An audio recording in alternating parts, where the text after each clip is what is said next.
X-Play, TV's most watched video game show.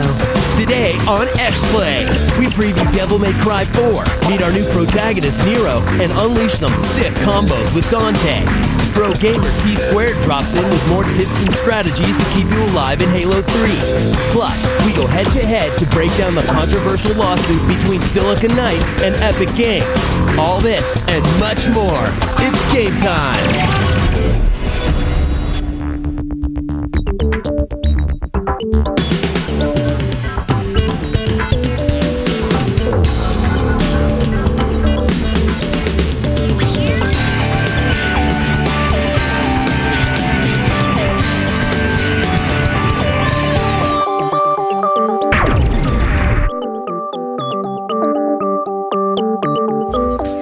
Welcome to X-Play, the center of the gaming universe. I'm Morgan Webb. And I'm Adam Sessler. We're coming to you from the GeForce Studios in Los Angeles on Tuesday, January 29th. On today's show, we will give you a reason to stop playing Sudoku and Picross when we show you our preview of Ninja Gaiden Dragon Sword for the DS. Plus, you might be able to back up your trash talk after Pro Gamer T-Squared gives you some tips on mastering Halo 3. Then we talk to the minds behind Devil May Cry 4 and preview Capcom's Demon Slayer while trying to keep our combos going. And we'll go head-to-head with our gaming colleagues to discuss the heated lawsuit over the Unreal Engine 3 and what Silicon Knights' legal action could mean for the industry. But first, let's go over to Morgan for all of today's gaming headlines in our Gaming Update.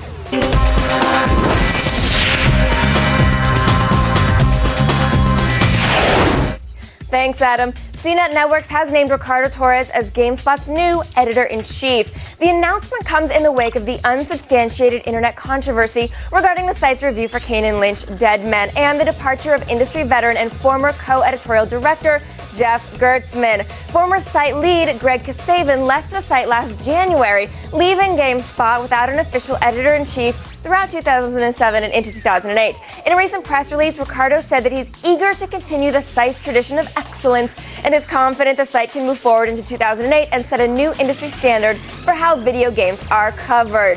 Sony has announced an official release date for Gran Turismo 5 Prologue. This PlayStation 3 exclusive will hit store shelves April 17th and will also be available for download via the PlayStation Network. Now, the game is going to cost $40 and will feature 37 cars, 10 different circuits, and best of all, will be playable online.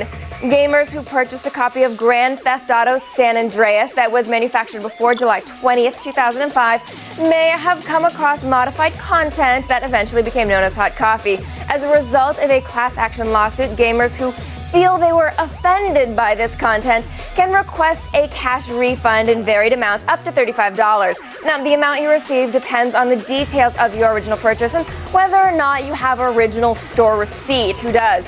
Those interested should visit GTAsettlement.com. In following up on the recent Mass Effect controversy, Hal Halpin, president of the Entertainment Consumers Association, is asking Fox News to retract the inaccuracies of their statements. When reached for comment, the ECA told X-Play, quote, "This is nothing new to us, but it is both unfair and inaccurate. And as news media, we believe that falsehoods should be corrected. Fox has an editorial responsibility to correct the story, and it is our hope that they will do so in a timely manner."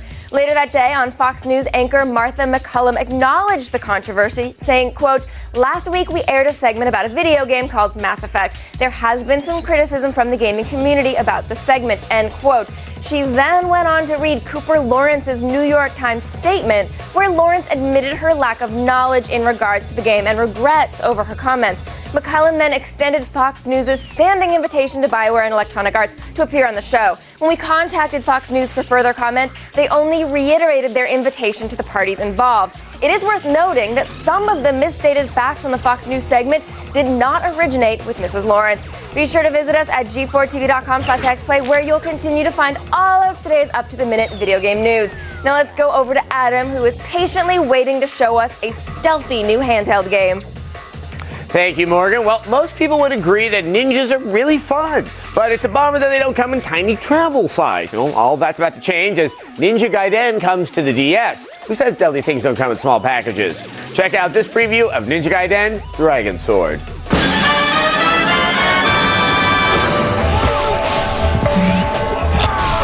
Nice move. Damn, Ninja, how'd you do that? On a DS. That's right, it's Ninja Gaiden Dragon Sword, and it's on the Nintendo DS. Before you expectorate in the general vicinity of anybody that might reduce the lightless fabric of gaming's reigning ninja, realize that Dragon Sword is no paltry port. In order to bring the complexity of Gaiden's combat engine to the handheld, Team Ninja decided to ask for your help. So grab your sword, or in this case your stylus. Difficulty ramps up at a satisfying pace as you develop your skills to face different sets of adversaries and bosses. Backgrounds are pre-rendered, but characters themselves are in 3D and move around each other with involving depth. As we mentioned before, gameplay is stylus heavy. Place and hold it on the screen to guide your hero's movements. Naturally, the game's realm is filled with all manners of eccentric advice and gift giver.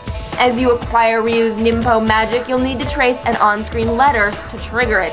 Throw shuriokens by tapping on that living part of the screen you need dead. There's even a section with a sleeping guy you'll need to jar awake by saying something into the DS mic. Very clever, Ninja. We look forward to your red bloom sometime in the spring. Coming up on X-Play, don't miss our preview of Devil May Cry 4. Then, get out your briefs. We go head-to-head to talk about the Silicon Knights lawsuit. Plus, we take some batting practice and preview MLB 08. Stay tuned.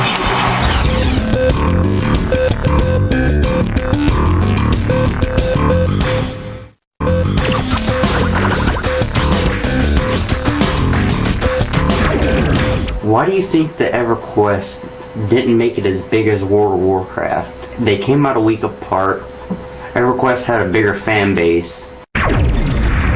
Welcome back to X-Play, and thank you for your question. It's a good question, but I think it comes down to WoW is just that much more accessible. Well, it had like a new name, but you didn't think you were just going to get bogged down by the players who've been playing for 15 years. Okay, maybe not that long, but it was a new thing, and everyone's like, I can get into this. And it looked really good, and I think that leads to the fact that why so many women like to play the game is it doesn't look like a Frank Frazetta poster. It's a little more open to everyone.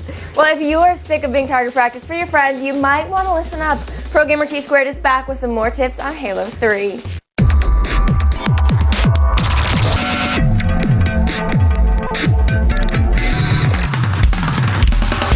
What's up? This is Tom Taylor. But you may know me as T Squared. I'm a member of the MLG Pro team, Straight Rippin'. I have the Halo 3 tips that'll have you fragging like a pro.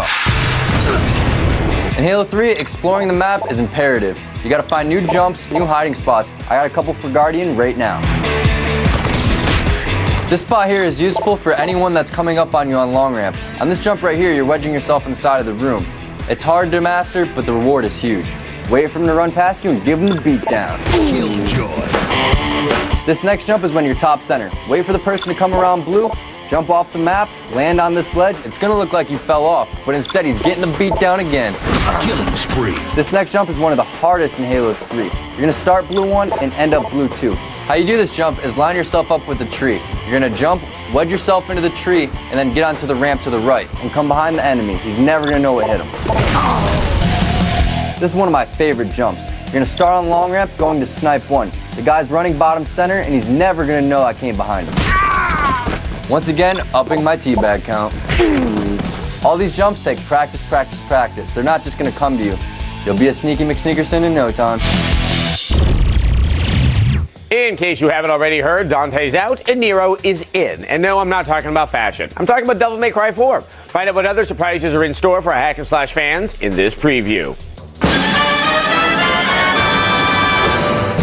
We recently got a chance to speak with developer Hiroyuki Kobayashi about the newest installment in the Devil May Cry series. In this game we have a new hero. His name is Nero, and in addition to the sword and gun gameplay that we've had in the series up until now, he also has a third action that he can use, and that is the Devil Bringer. The Devil Bringer is Nero's demonic right arm, and there are a lot of different things he can do with this arm. Like he can grab things that are far away from him, and he can also use it to move around certain parts of the various levels in the game. As the story goes along, one of the things that Nero is able to do is he was able to bring out his demonic form. Unlike Dante's Devil Trigger, his appearance itself doesn't change, but this demon appears behind him, and this allows him to do double attacks. And even though Dante isn't the star of the game, he hasn't been forgotten. Early on in the game, he first appears as an enemy, and as Nero you have to fight him, but as the story goes on you understand what he's doing in Fortuna, and then later on in the game you change to play as Dante. And he's still got some moves. Dante has 3 special weapons. The first weapon I'll tell you about is Gilgamesh. It's a weapon that allows Dante to do a bunch of martial arts moves. The second weapon is called Lucifer. This is a really cool weapon that allows Dante to shoot these swords out into the air, and they hang in the air, or you can stick them in enemies, or you can have them hang around. The third weapon that we have is called Pandora. When you're carrying it, it looks just like a regular suitcase, but actually it can change into a bunch of different weapons. And there's more new content than you can shake a devil bringer at. In the current game market, you really have to do something, bigger and better than things we've done before. It was important that this game was accessible to all walks of gamers. People who are good at games, people who are bad at games, people who are new to the series, and people who are fans of the series. I think everyone will have something to enjoy. So stay tuned for Devil May Cry 4. It's an equal opportunity game. When XPlay comes back, we go head-to-head to analyze the Silicon Knights legal action. And then we've got a preview of MLB 08 on deck. But first, let's take a look at who dominates defense in PixelJunk Monsters. Here are the players with the best score on Shortcut in today's leaderboard.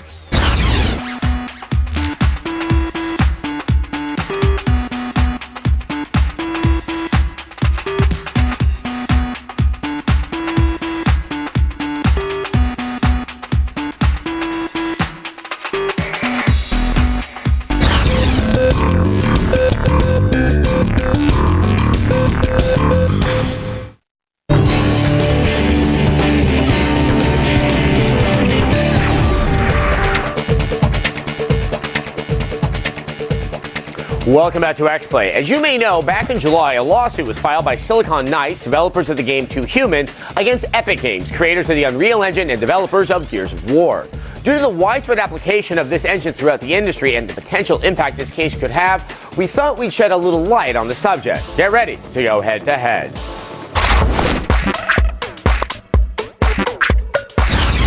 My guest tonight are editor-in-chief for IGN Xbox, Hillary Goldstein. Also joining us, executive editor for Electronic Gaming Monthly, Shane Bettenhausen. Well, welcome, gentlemen. Thanks for joining us.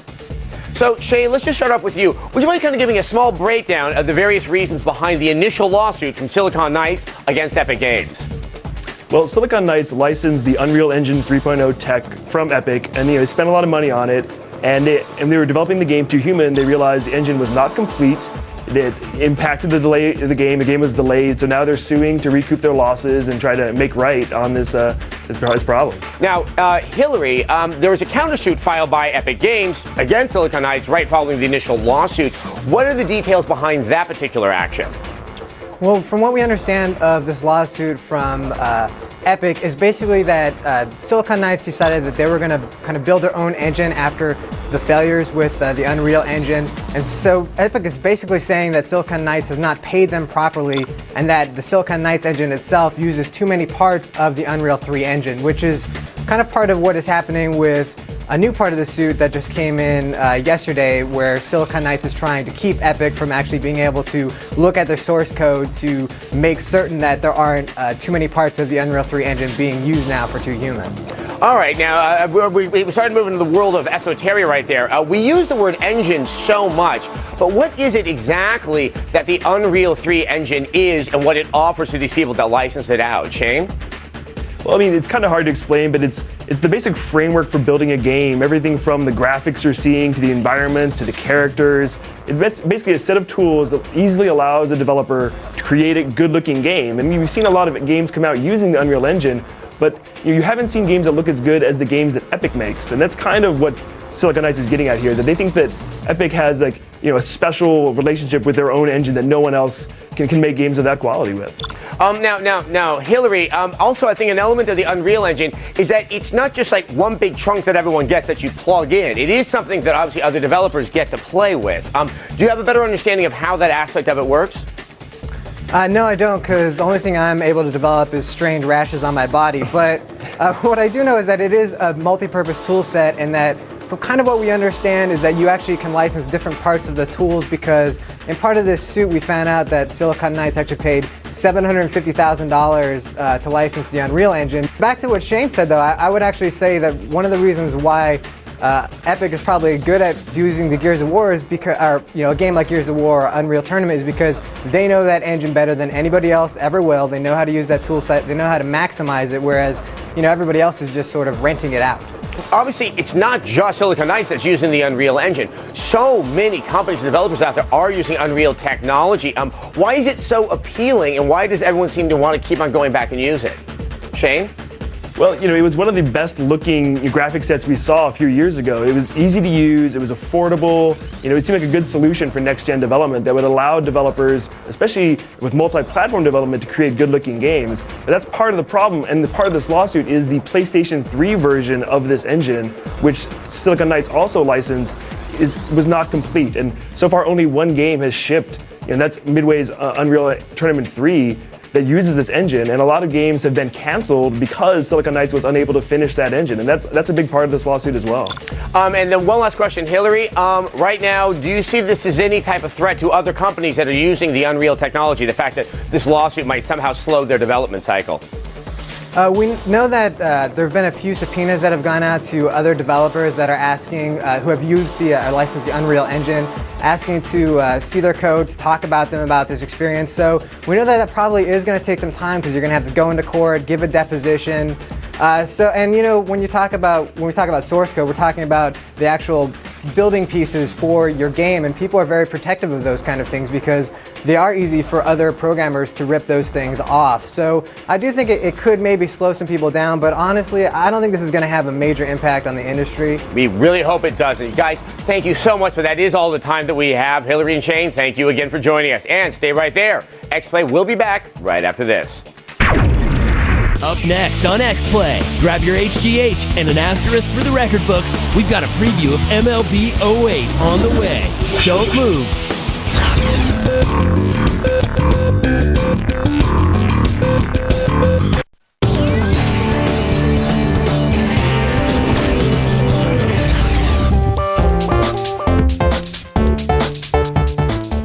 Welcome back to X-Play. Winter is a wasteland for baseball fans. If you miss the crack of the bat, smell of fresh cut grass, and the needle tracks on your favorite player's arm, there's only one thing to do. Pick up a video game like this one. Here's our preview of MLB 08.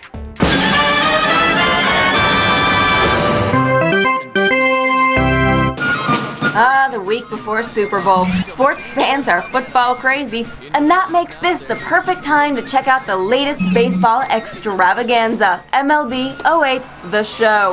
This ball is a home run. I don't want to say where we obtained this preview, but let's just say a quote New York Mets clubhouse attendant unquote slipped it into my bag. No questions asked.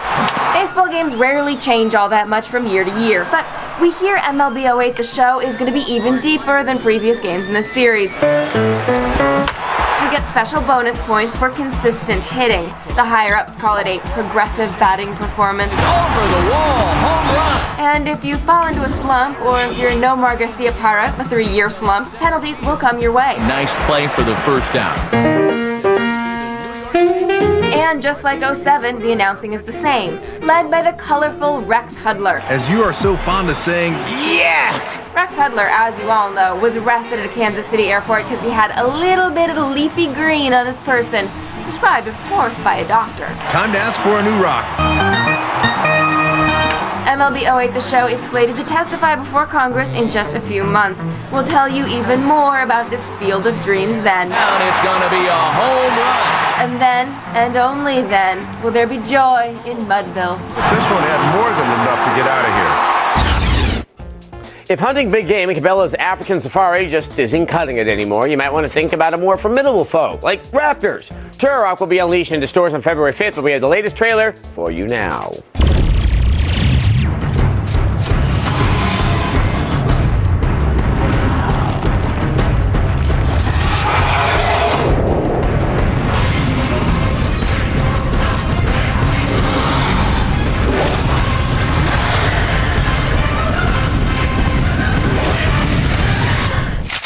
Bring it.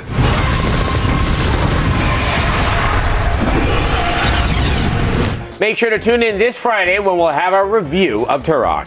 Now, we are out of time today, but we'll be back tomorrow at 8 p.m. with an all-new show. If you love shooting hoods and keeping your multiplier up, then tune in for our exclusive hands-on demo of The Club. Plus, Kristen Holt will come by with a cheat that will help you finally find all those pesky flags in Assassin's Creed. I need that cheat. And we'll have a review of Res HD, as well as sit down with the game's mastermind, Tetsuya Mizuguchi. And be sure to join us this February when we head up to San Francisco to bring you 5 days of on-site coverage from the Game Developers Conference. X-Play will be there to get you every detail on the latest innovations at gaming's first big event of the year. We're going to have exclusive interviews, breaking news, and all the highlights of the keynote. So, to get the inside track on GDC, tune into X-Play starting February 18th, only on G4. It's going to be cold up there. It is, but it's going to be great. Lots of games, and we're going to see you tomorrow at 8 p.m.